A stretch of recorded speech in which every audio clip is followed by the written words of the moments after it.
Like comment করতে ভুলবেন না এবং সাবস্ক্রাইব করুন এবং ওয়ালে ক্লিক করে রাখলে আমার ভিডিওটি সবার আগে পাবেন। দেখেন যে এখানে একটি সার্কুলার বক্স থেকে আমি 4 দেওয়ালে পাইপ নিয়ে গেছি এবং এই যে পাইপটি দেখতে পাচ্ছেন এটিও এক দেওয়ালে নেমেছে। মানে আমরা 4টি দেওয়ালে 4টি করে পাইপ দিয়ে থাকি। এই পাইপটি দেখতে পাচ্ছেন এটি একটি আমি ড্রপ করছি। বিমের যে ইটের ফ্লাশ হবে সেই এই ফ্লাশ অনুযায়ী ড্রপ করতে হবে এবং ড্রপ হয়ে গেলে সুন্দর করে মেশিন বান দিতে হবে যাতে কোনোভাবে ঢালাই ভাইব্রেটার মেশিন মারার সময় খুলে না যায় সেদিকে খেয়াল রাখতে হবে এবং বিমে যাতে টাইটভাবে বসে সেটাও দেখতে হবে এবং এই যে অনেকেই করে কি যে শর্টভাবে করে যেদিক সেদিক নামায় এটা আসলে দেখে শুনে করতে হয় যে প্ল্যান অনুযায়ী যে কোন দিকে ফ্লাশ এবং কোন দিকে ইটের গাঁথনির ফ্লাশ রয়েছে এদিকে খেয়াল রাখলে আশা করি সুন্দরভাবে নিচে ফিটিং করতে কোনো ধরনের অসুবিধা হয় না।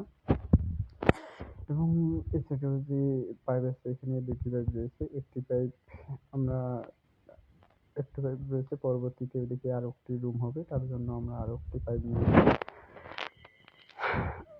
এখানে দেখতে পাচ্ছেন যে এই যে পাইপটি দেখতে পাচ্ছেন এটি পাইপ হলো যে পরবর্তীতে যে রুমটি হবে সেই রুমটির জন্য এই পাইপটি আমরা ড্রপ করছি।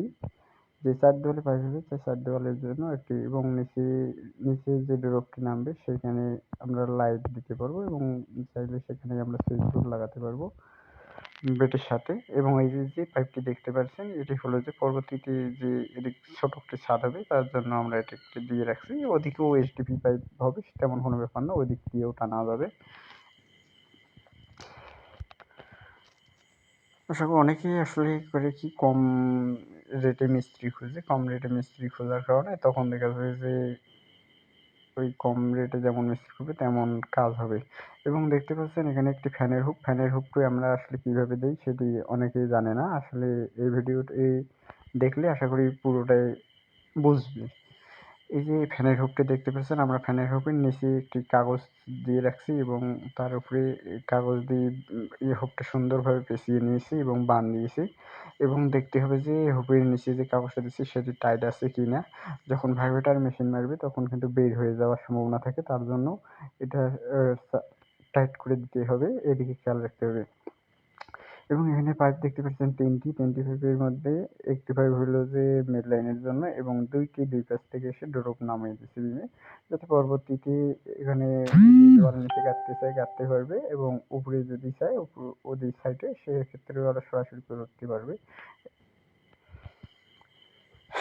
এবং আসলে কম টাকায় আসলে করে কি কম টাকায় মিস্ত্রি খুঁজলে সস্তার দুরবস্থা একটা আমাদের গ্রামে কথা বলে, সেটি আসলে করাটা উচিত না। আসলে এগুলো হলো ফাউন্ডেশনের কাজের হিসাবটি একটু ভিন্ন। আপনাদের বাসা যতদিন থাকবে অতদিন এই ইলেকট্রিক কাজটিও থাকতে হবে।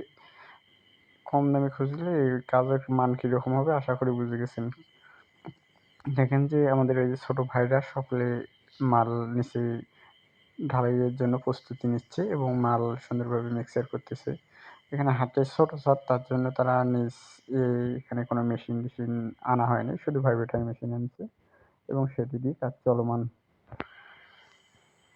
এখানে দেখতেছেন যে আমার সাইড মিস্ত্রি রব্বানি নাম, সে এখানে সুন্দরভাবে পাইপের টুকরা ছাদে যেগুলো ছিল সেগুলো কুড়িয়ে নিতেছে এবং ছাদের যেগুলো ময়লা আবর্জনা আছে সেগুলো কুড়িয়ে সাইডে ফেলে দিতেছে।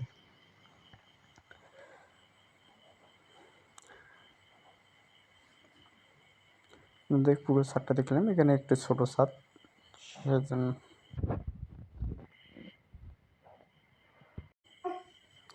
আসসালামু আলাইকুম।